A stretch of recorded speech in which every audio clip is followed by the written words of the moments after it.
sound pretty good. Well, while I'm telling the story, I need somebody to be the possum hunter, be the possum.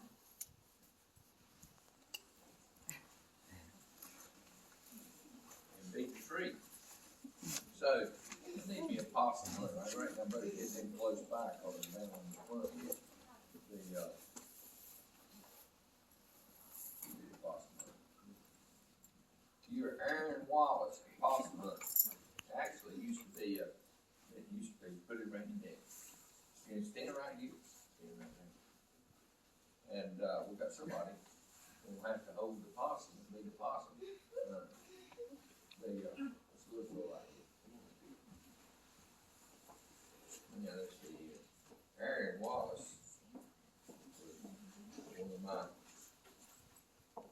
kin people way back when. So my grandmother's family. Anyway, he was a possum hunter, which was not unheard of back in the day. But anyway, we're going to talk about that today. We're going to talk Ginkgo. You hold the possum. All right, I want you all to look back at the back. Up there is a tree. See the tree? All right, well, here's what happened. Many years ago, like back in the 1800s, like 1877. Aaron Wallace here went possum hunting, and his dogs treed a possum over in the Barbers Grove Park. You go by there today and see it. At the time, it was Kitchen Barber's farm, and his house was built there in that grove of trees. But when you treat the possum, you couldn't get the possum out.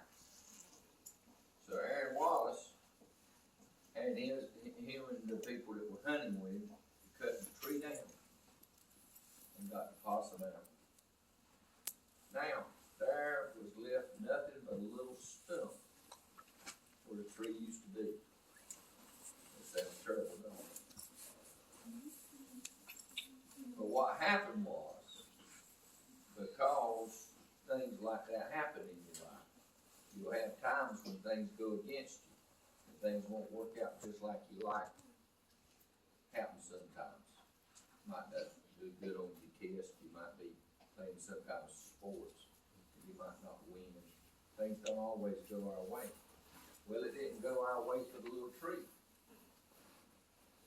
or a possum, but particularly the tree. But what happened was this: as you look back there, the tree grew 4 more trees out of the root, and became a 4 oak tree out of 1 stump. Isn't that magical? Yeah. That's pretty good, isn't it? Well, then let's see what happens with the rest of the story. Okay? How do we get to be a town out of the tree that grew 4 roots after it was cut down? Pretty magical, right? All right, somebody has got to be Kitchen Barber with the red jacket on back here. Yeah, you come on up here. Be careful coming across. What's your name? Vivian. Who? Vivian. All right, come on up here then. You're gonna be Mr. Kitchen Barber. Put that right in there. All right. Now, we got to have Mr. John Evans. Right here. Now, what's your name? Trayvon. Trayvon? That's a nice name. Here you go. Now, Mr. Kitchen Barber, who owns the property back here where the Barbers Grove Park is, and Mr. John Evans, they were landowners at the turn of the century when the railroad came through. Both those men, Mr. Kitchen Barber, Mr. John Evans, sold their land to the railroad.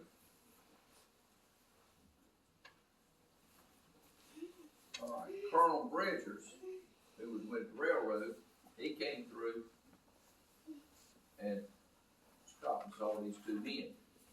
All right, let's see here. Colonel Bridges, let's see here. Come on, you right here, yeah, come on, what's your name? Jackson. Who? Jackson. Jackson. That's a nice name. He's right, he's Colonel Bridges. He's with the railroad. So Colonel Bridges came through, and what you need to know about what happened back in the late 1800s is this. All the towns in Johnston County, Four Oaks, Benson, Selma, Kinley, Micro, Pine Level, Clayton, all the towns were built because of the railroad coming through. Everywhere that the railroad went and stopped and put a station, then a town grew up around it. That's because transportation is important to business. You've got to be able to move goods in and out and provide services. Now, the only town that didn't get built by the railroad was Smithfield. And of course, the reason it was built first, and it was built in 1777, a place called Smith's Landing that ended up being Smithfield, was because it was on the river. And back in the early years, that was the way before the railroad that you could move goods and services. Now, the only town that we have that wasn't built by the railroad or because of the river is Archer's Lodge. That's the newest town. But it too has its roots in transportation. After 540 was built out of Raleigh, it made it easier to get to Raleigh from work because a lot of people moved in that community and then made a town. So transportation is important. So Colonel Bridges comes by, he meets with John Evans, kitchen barber, and decides to put a station here. One of the reasons they picked this area for a station is that it's the highest point on the east coast along the railroad. And you can see that as you go to Benson, out before you get to South Johnson, there's a big grade up and down. Same thing, 7 between here and 701. So that made it a good place to have a station because it didn't have to worry about, damage from water or whatever. So after Colonel Bridges came and decided, let's see here. You could, yeah. Put this up. What's your name? Who? That's good. Now, after Colonel Bridges had come and purchased the land, he had to put a name for the town. And that goes back to that magical tree. He looked around and he saw that, and he'd never seen anything like that before. 4 trees growing out of one stump. So he told Mr. Kitchen Barber, he said, I think I will name the town after that special tree in your grove of trees. So that's how Four Oaks got its name, from that one magical tree. And I want you to remember that, because you are from a magical place. Four Oaks, from one tree cut down to a stump where it had nothing. 4 grew back, and subsequently, after the railroad came and purchased land, 62 people became the citizens of the town of Four Oaks. And now, some 100 years afterwards, there's 2,500 people within the town limits of Four Oaks.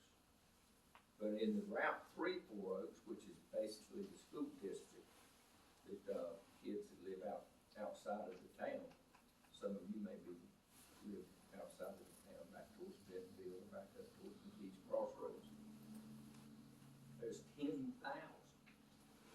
So that magical tree continues to grow and prosper for the people that live around it. But you always remember this. Remember, just because things don't go your way doesn't mean that you can't succeed in the end and that things won't get better. So always remember that magical tree from where you came. Okay? You understand that? Yes. All right. That's a special thing. And y'all will special. You know how come you're special?